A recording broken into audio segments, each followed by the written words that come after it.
Plain केली की काय होतं की तुमचा 10 ते 15 सेंटीमीटर हाईटचा बेड तयार होतो ऑटोमॅटिकली. म्हणजे तुम्हाला जास्त त्याच्यात काही सुद्धा करायची गरज पडत नाही.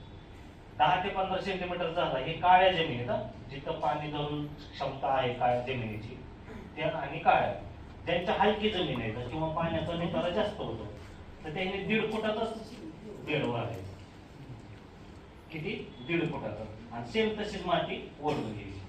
आता ह्याचा आपल्याला उपयोग काय? ज्यांच्याकडे स्प्रिंकलर आहे तुम्ही स्प्रिंकलरने पाणी द्या.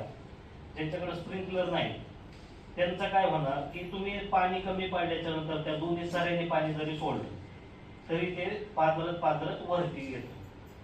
समजा एखाद्याची जमीन उथाळ आहे तर त्यांनी काय करायचं, जागोजाग असे थोडे थोडे दगड टाकायचे म्हणजे पाणी आळलं पाहिजे.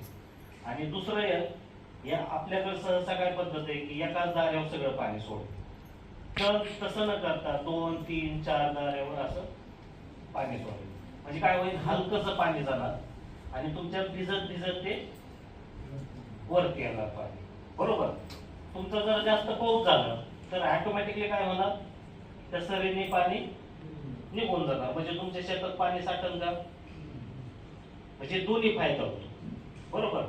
आता ही एक पद्धत झाली. हे तुम्हाला असं, तुम्ही जर रोपवाटिका कोणी करणार असले तर रोपवाटिकाला सुद्धा हा सगळ्यात चांगला फायदा.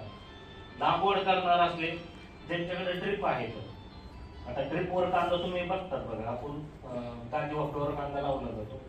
तर ड्रिपचं सुद्धा तुम्हाला सांगतो. ड्रिपवर कांदा लावताना काय करायचं, 2 ड्रिप एका बेडवर टाकायच्या. किती? 2 ड्रिप. ड्रिपच्या ह्या साईडला 4 रोपं लावायचे आणि दोन्ही ड्रिपच्या मध्ये 8 रोपं लावायचे आणि परत या ड्रिपच्या साईडला 4 रोपं.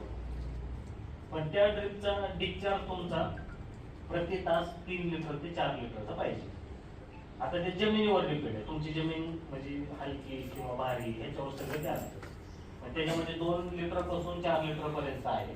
पर डेला तुम्ही तेवढं ते पाणी तुम्ही त्याच्यामध्ये डिस्चार्ज करायचं. म्हणजे ड्रिप टाकतं त्याच्यात येतं ते बाबा हे नोजल इतक्या पर आवरला डिस्चार्ज करतो. ही आपल्याला